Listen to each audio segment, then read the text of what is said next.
आतापर्यंत आपण भाषेची वैशिष्ट्य, भाषेचे कार्य या बाबी बघितलेल्या आहेत. भाषेचं स्वरूप बघितलेलं आहे. आता या प्रकरणातला सगळ्यात महत्त्वाचा भाग म्हणजे प्रसिद्ध भाषाशास्त्रज्ञ C.F. हॉकेट यांनी सांगितलेली भाषेची जी वैशिष्ट्ये आहेत, ही भाषेची वैशिष्ट्य आपण पाहणार आहोत. C.F. हॉकेटनं भाषेचं पहिलं वैशिष्ट्य सांगितलेलं आहे, ते म्हणजे भाषेची द्विस्तरीय संरचना, म्हणजे दुहेरीपणा. याला इंग्रजीमध्ये ड्युॲलिटी असं म्हटलं जातं. भाषेची जी रचना आहे, ही भाषेची रचना द्विस्तरीय असते. मानवी मुखावाटे उच्चारल्या जाणाऱ्या असंख्य ध्वनींपैकी काही निवडक ध्वनी हे भाषेमध्ये मूलध्वनी म्हणून वापरले जातात.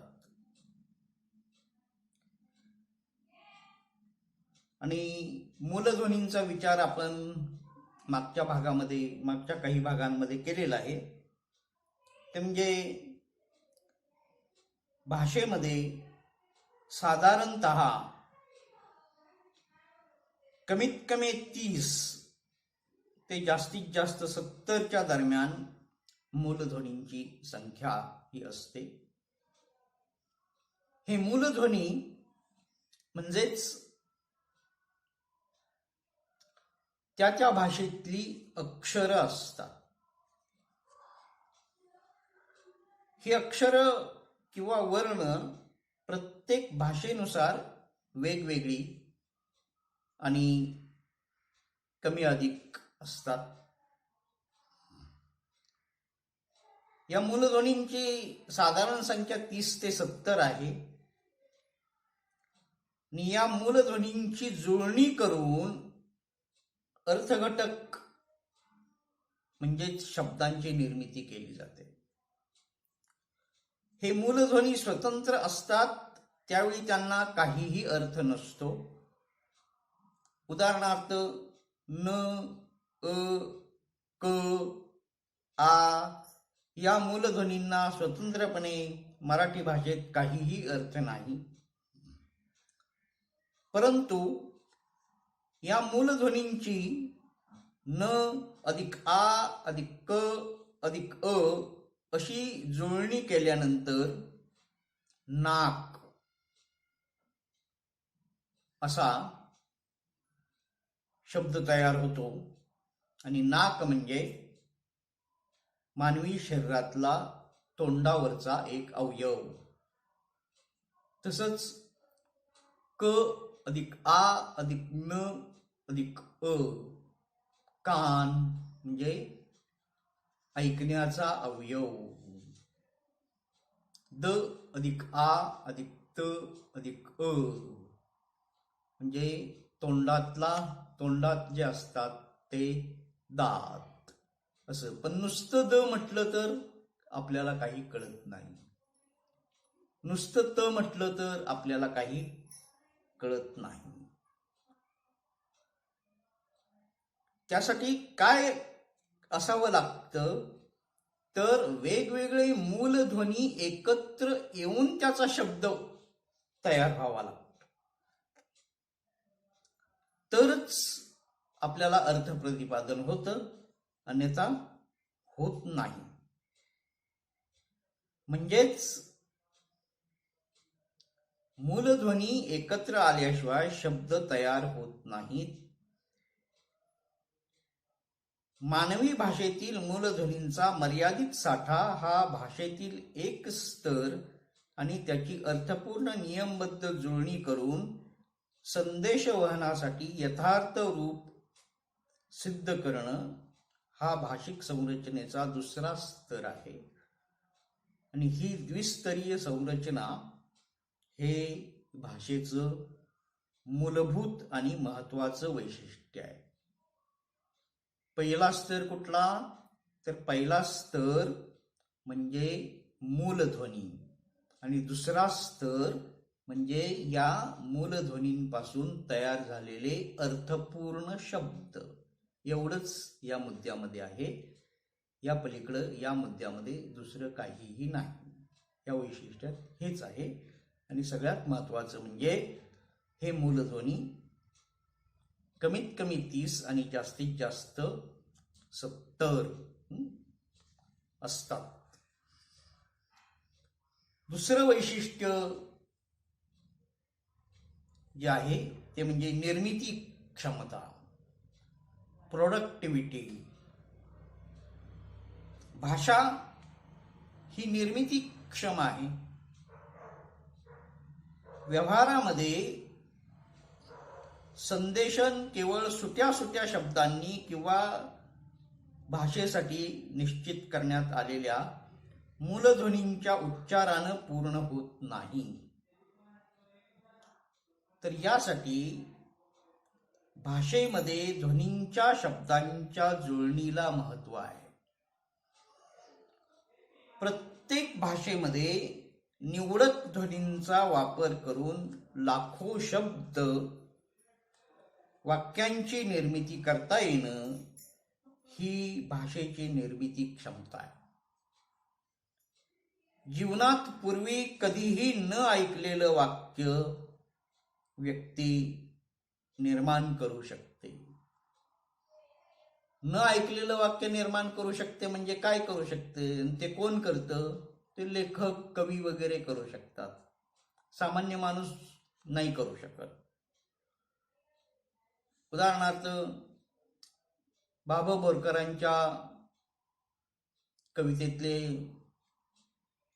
एखादी ओळ सांगितली तर बाबा बोरकरांचीच ती निर्मिती आहे. ती म्हणजे सरीवर सरी आल्या ग, सचैल गोपी न्हाल्या ग, खिडकीवर वाजे वारा ग, चल उघड सुंदरी दारा ग. ह्या ओळी बाबा बोरकरांनी लिहिण्यापूर्वी अन्य कोणीही लिहिलेल्या नव्हत्या. हे सुद्धा तितकंच सत्य आहे. किंवा वसंत बापटांच्या कवितेतील ती शरदातील पहाट की तेव्हाची तू, तुझ्या माझ्या मध्ये पहाटच झाली से तू. हे जे आहे ही जी रचना आहे ही रचना सुद्धा बापटांच्या पूर्वी कुणीही केली नाही. किंवा नारायण सुर्व्यांच्या शब्दांचे ईश्वर सारखी किंवा अन्य कुठलीही कविता घ्या. उदाहरण म्हणून मी शब्दांचे ईश्वर घेतोय. कवितेपेक्षा रद्दी विकली असती तरी बरे झाले असते, निदान देणेकऱ्यांचे तगादे तरी चुकवता आले असते. बाप हो, तुमच्या व्यथा वेदनांना शब्दात अमर कोणी केले असते. जाऊ द्या, आम्हालाच कवितेत खराब व्हायचे होते. हे जे काही म्हटलेलं आहे हे कवी नारायण सुर्वे यांचेच शब्द आहेत. किंवा मर्ढेकरांचे शब्द म्हणले, पिपात मेले ओल्या उंदीर, पिपात जगले पिपात मेले, पिपात जगले पिपात मेले ओल्या उंदीर. ही जी काही रचना आहे ही रचना कुणाला उद्देशून आहे? तर एक प्रकारचं उंदरासारखं ज्यांचं जीवन झालेलं आहे अशा माणसांना उद्देशून आहे. आणि एक प्रकारचं अध्यात्म सुद्धा या कवितेमध्ये आहे. साहजिकच कवितेचा अर्थ लावावा लागत असतो. म्हणजे काय? तर भाषेमध्ये निर्मिती क्षमता आहे आणि भाषा ही नवनिर्मिती करत असते. पूर्वी कधीही न ऐकलेलं एखादं वाक्य आपण आपल्या चिंतनातून तिचा अर्थ काढत असतो. भाषेची नियम व्यवस्था, शब्दसंग्रह प्रत्येक भाषिकाला अवगत असतो आणि ही नियम व्यवस्था म्हणजे निर्मिती क्षमता आहे. त्यामुळंच एक वाक्य समजलं की भाषेच्या साह्यानं अनंत प्रकारची वाक्य आपण तयार करतो. असं नाही की प्रत्येक वाक्य तयार करायला भाषाला नव्याने शिकायला लागते, असं होतच नाही. एकाच विषयावर दिलं जाणारं व्याख्यान किंवा लिहिलं जाणारं पुस्तक आपण भाषेच्या निर्मिती क्षमतेचं उदाहरण म्हणून पाहू शकतो. त्याच प्रकारे एखाद्या वाक्याच्या धर्तीवर लहान मूल वेगवेगळी वाक्य बनवायला सुरुवात करतं. जसं पाणी दे असं म्हटलं की दूध दे, चेंडू दे, खाऊ दे, चपाती दे, भाकरी दे, चिवडा दे, भात दे, काही दे. हे दे च्या अनुषंगानं जे असेल ते तिथं आधीच शब्द बदलला की त्यांना ते कळतं. तसंच आपणही जे काही शब्द वाक्य वापरत असतो ते म्हणजे मी जेवत आहे, मी खाऊ खात आहे, मी बागेत फिरायला जात आहे, मी कामानिमित्त कोल्हापूरला जात आहे किंवा मी कामानिमित्त मुंबईला जात आहे, मी उद्यापासून पुण्याला जाणार आहे. अशी एकाच आशयाची जी म्हणजे एकाच पद्धतीची जी वाक्य आहे ती एकाच पद्धतीची वाक्य आपण आपल्या क्रियेबद्दल सांगतो. याच्याबद्दल म्हणजे हे झालं भाषेच्या निर्मिती क्षमतेबद्दल. आता तिसरं वैशिष्ट्य म्हणजे यादृच्छिकता. यादृच्छिकता म्हणजे आर्बिटरीनेस. यादृच्छिकतेचं तत्व सगळ्या भाषांमध्ये असतंच असतं आणि त्यामुळं भाषेमध्ये होणारी अर्थ परिवर्तनं भाषिकांच्या आकलन क्षमतेच्या आवाक्यात राहतात. भाषेमध्ये होणारं जे अर्थ परिवर्तन आहे हे अर्थ परिवर्तन यादृच्छिकतेमुळं शक्य होतं. ध्वनी तेच राहतात परंतु शब्दांचे अर्थ बदलतात. काही वेळा ध्वनींमध्ये परिवर्तन घडून येतं परंतु अर्थ किंवा सूचित आशय कायम राहतात. याआधी आपण मानवेतर संप्रेषणाचा अभ्यास करत असताना मधमाशांच्या संदेशवहनाचा विचार हा केलेला होता. त्यांच्या संदेशवहनाचा किंवा कामकरी मधमाशीच्या विशिष्ट हालचालींना विशिष्ट असा अर्थ असतो परंतु मानवी भाषेच्या बाबतीत असं घडताना दिसत नाही आणि त्यामुळंच एका वस्तूसाठी प्रत्येक भाषेसाठी वेगवेगळे शब्द आढळतात. म्हणजे मागं जसा आपण विचार केला जगाच्या पाठीवर जवळपास 7,000 पेक्षा जास्त भाषा आहेत. म्हणजे 7,000 पेक्षा जास्त भाषांमध्ये प्रत्येक वस्तूला 7,000 शब्द हे आहेत. म्हणजे त्या भाषेमध्ये ज्या ज्या संकल्पना असतील तसे शब्द असतील. म्हणजेच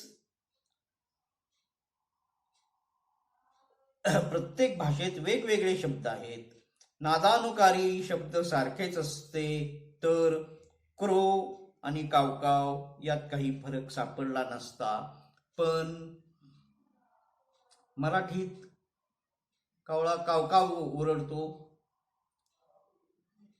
ब्रिटिश कावळा सुद्धा कावकावच ओरडतो. मराठीत त्याला कावळा म्हणतात, इंग्रजीत मात्र त्याला क्रो म्हणतात. मराठीत घोड्याला घोडा म्हणतात, इंग्रजीत हॉर्स म्हणतात. असा बदल बराचसा हा आहे आणि त्यामुळं अशा प्रकारचा फरक पडलेला आपल्याला दिसतो. भाषा शिकताना ग गवतातील म मक्यातील असं शिकवण्याची जी पद्धत आहे, परंतु हे भाषा शिकण्याच्या प्राथमिक पातळीसाठी ठीक असतं. ग गवतातील म्हणजे ग फक्त गवतातीलच असं नाही, ग गडूचा सुद्धा होतो, ग गणपतीचा सुद्धा होतो. मग ग गडूचा सोडून द्यायचा का, ग गणपतीचा सोडून द्यायचा का, गणपतीतला किंवा मध्ये येणारा जो ग आहे, उदाहरणार्थ अग, यातला मग ग जो आहे तो त्याला काही गवताचाच म्हणायचा का. मध्ये येणारा म आहे, मका सुरुवातीला येतो म्हणून, पण आम जनता, अमका तमका, ह्याच्यातला म तो काही सोडून द्यायचा का. त्यामुळं अशा प्रकारे भाषा शिकवणं योग्य नाही. ग म्हणजे गच शिकवला पाहिजे, गवताचा नाही शिकवायला पाहिजे. म म्हणजे मच शिकवला पाहिजे, मक्याचा नाही शिकवायला पाहिजे. स म्हणजे सच शिकवला पाहिजे, समईचा नाही शिकवायला पाहिजे. पण जरा ते आपण मुलांना सवय लागण्यापुरतं ते शिकवतो, म्हणजे तिथं काहीतरी चूक होते. हीच गोष्ट आकड्यांच्यावर, उभा एक, आडवे दोन, एक असंच म्हणायला पाहिजे, 2, 3, 4, 5 असंच म्हणायला पाहिजे. हे संख्यादर्शक. उभा आडवा हे म्हणजे ते फक्त लिहिण्यात उभा दिसतो म्हणून, लिहिण्यात आडवा दिसतो, आडवे दोन दिसतात म्हणून. ज्या माणसाला लिहिण्यात 5 किंवा लिहिण्यात 6 बघितलेले नाहीत, त्यानं 6 म्हणजे काय ते समजूनच घ्यायचं नाही का, किंवा उभा एक समजूनच घ्यायचा नाही का, आडवे 2 समजूनच घ्यायचे नाहीत का. त्याला सुद्धा 1 म्हणजे काय ते कळतंच की, 2 म्हणजे काय ते कळतंच की. म्हणजे हे सगळं जे आहे, हे सगळं आपलं शिक्षण सुद्धा बरंचसं चुकीच्या पद्धतीनं शिक्षण चाललेलं आहे. चौथं वैशिष्ट्य जे आहे ते अदलाबदल हे वैशिष्ट्य आहे, जे इंटरचेंजेबिलिटी. समाजातील प्रत्येक व्यक्ती वक्ता आणि श्रोता या दोन्ही भूमिकांमध्ये दिसते. आणि मग 2 मित्र गप्पा मारताना वक्ता श्रोता अशी भूमिका असते. गप्पा मारताना दोघेजण क्रमाने बोलतात, क्रमाने ऐकतात. काही मानवेतर प्राण्यांमध्ये नरानं सूचित करायचा संदेश आणि मादीनं सूचित करायचा संदेश हा वेगवेगळा असतो, परंतु मानवी भाषांमध्ये असं नसतं. कुणाचाही संदेश कुणालाही वापरता येतो. उदाहरणार्थ नाटकातून पुरुष स्त्री पात्र किंवा स्त्री पुरुष पात्र झालं असलं तर भाषा वापरताना लिंगांमध्ये मोठा फेरफार करावा लागतो. स्वतःची भाषा स्वतःला ऐकू येत असल्यामुळं बोलताना होणाऱ्या चुका आपण बोलता बोलता ह्या सुधारू शकतो. आणि भाषा शिकण्याची, समजून घेण्याची जी प्रक्रिया आहे, ही प्रक्रिया भाषेतील अदलाबदल या वैशिष्ट्यामुळंच सुलभ होत असते. भाषेच्या या वैशिष्ट्यामुळंच मानवी भाषा ही समृद्ध होताना दिसते, आणि या वैशिष्ट्यामुळंच भाषेच्या विकासाला एक प्रकारची गतिमानता येते. संकेतीकरणाचे आणि विसंकेतीकरणाचे जे नियम आहेत, हे संकेतीकरणाचे आणि विसंकेतीकरणाचे नियम वक्ता आणि श्रोता यांच्या बाबतीत एकच असायला पाहिजेत.